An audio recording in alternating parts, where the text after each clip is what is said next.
Sobat Lentera Kalbu yang dicintai Allah, mari sejenak kita merenung dan jujur kepada diri sendiri. Tak jarang saat kita berdoa, kita berharap Allah segera mengabulkan doa kita. Demikian pula saat kita bersedekah, kita berharap segera mendapat balasan yang berlipat ganda dari Tuhan. Kita bahkan berkenan bangun tengah malam untuk sholat tahajud, kemudian berharap semua urusan besok jadi mudah.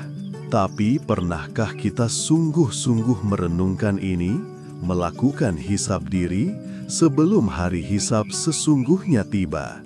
Kita tidak sedang membahas boleh dan tidaknya hal semacam itu dari sudut pandang syariat belaka.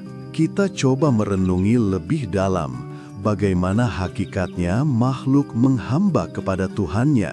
Apakah sikap seperti itu layak disebut menghamba atau ibadah?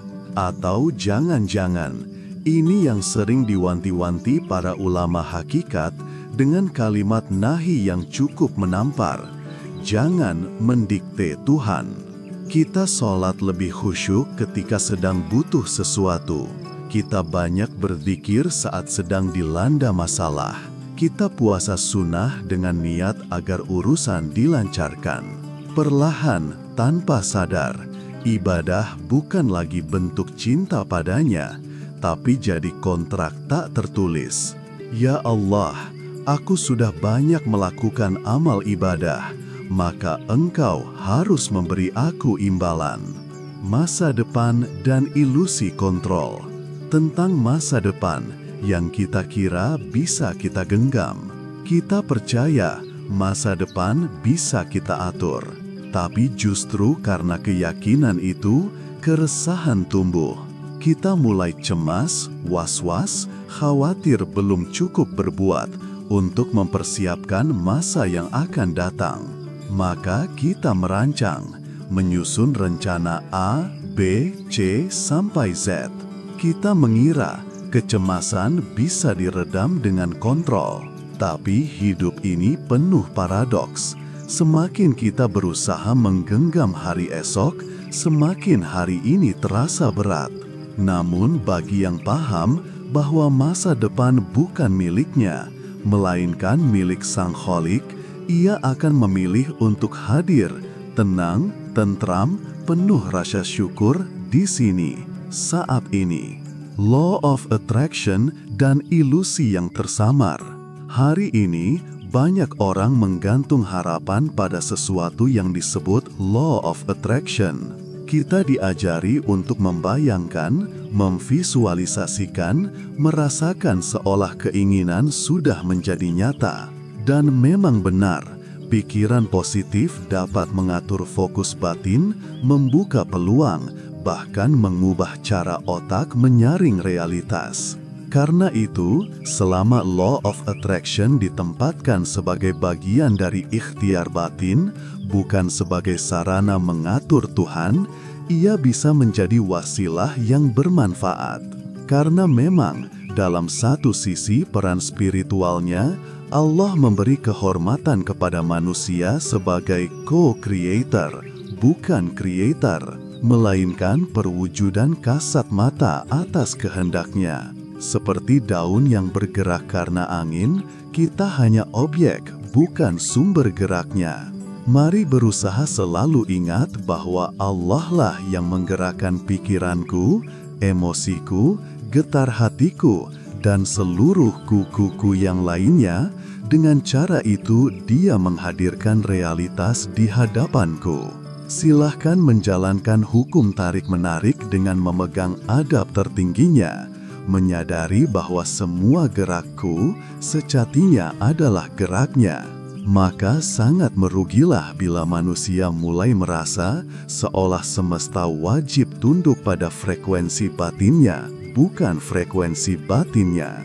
Rugi besarlah bagi mereka yang doa dan ibadahnya berubah menjadi strategi manifestasi, bukan bentuk cinta dan penghambaan kepadanya. Karena saat Law of Attraction mengambil alih peran tauhid, bukan sebagai sarana menujunya, Ia berubah dari harapan menjadi ilusi, mengatur orang lain dan luka yang kita ciptakan sendiri. Lalu, bagaimana ketika ilusi kontrol ini merambah hubungan kita dengan manusia? Bagaimana dengan relasi kita dengan sesama? Pernah nggak kita marah ke anak karena nilai ujiannya jelek, padahal kita sendiri zaman sekolah sering dapat nilai jelek? Kita ingin orang lain berubah. Kita berharap istri lebih taat pada suami, suami lebih perhatian pada kebutuhan istri. Anak tumbuh jadi anak soleh yang berbakti pada kedua orang tua, sesuai skenario dalam bayangan kita. Sahabat dan rekan, kita harap menyesuaikan dengan kebiasaan, selera, dan prinsip kita. Tapi seringkali, di level bawah sadar, ekspektasi berubah jadi bentuk lain dari kendali. Kita bungkus dengan kata cinta, kita selipkan dalam nasihat, padahal di balik semua itu, kita ingin menjadi sutradara dalam kehidupan mereka. Dan saat mereka tak berubah, kita merasa gagal, merasa tak dihargai, merasa berhak kecewa. Padahal mereka bukan perpanjangan dari ego kita. Mereka adalah ciptaan Tuhan yang membawa misinya sendiri dengan jalan hidup yang tak bisa kita genggam, bahkan dengan tali paling samar namanya harapan. Spiritualitas dan ego yang menyamar. Bahkan dalam ibadah pun, ego kadang menyelinap dengan licin, seperti bayangan yang tak terdeteksi cahaya. Kita merasa, jika aku taat, Tuhan pasti menolongku. Jika aku bersedekah, Tuhan harus membalas dengan rejeki berlipat ganda. Kita tak sadar, ibadah berubah menjadi transaksi. Kita menyodorkan amalan, tapi berharap imbalan, seperti berdagang dengannya. Diselimuti kata-kata indah, tapi dengan rasa superior yang tersembunyi. Di titik itu, kita tidak sedang menyembah. Tanpa sadar, kita sedang mencoba mengendalikannya, melepaskan kemudi. Semua guru sejati di sepanjang zaman punya satu pesan yang sama: lepaskan kendali, serahkan kemudi pada satu-satunya yang berhak, Sang Nahkoda. Bukan pasrah tanpa usaha, tapi tetap berikhtiar tanpa ilusi kontrol. Tetap berdoa tanpa tuntutan, tetap menyusun rencana tanpa kecanduan hasil.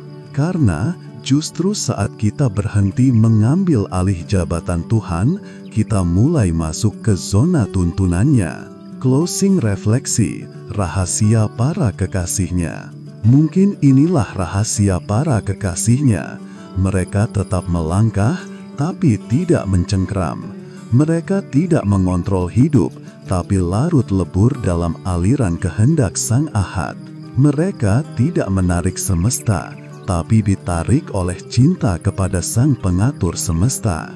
Dan di titik itu, saat semua keinginan dilepaskan, semua peran ditanggalkan, semua bayang-bayang aku dipertanyakan, kita sampai pada satu pertanyaan yang tak bisa dijawab oleh logika, hanya bisa dijalani oleh jiwa. Siapa aku jika aku bukan siapa-siapa?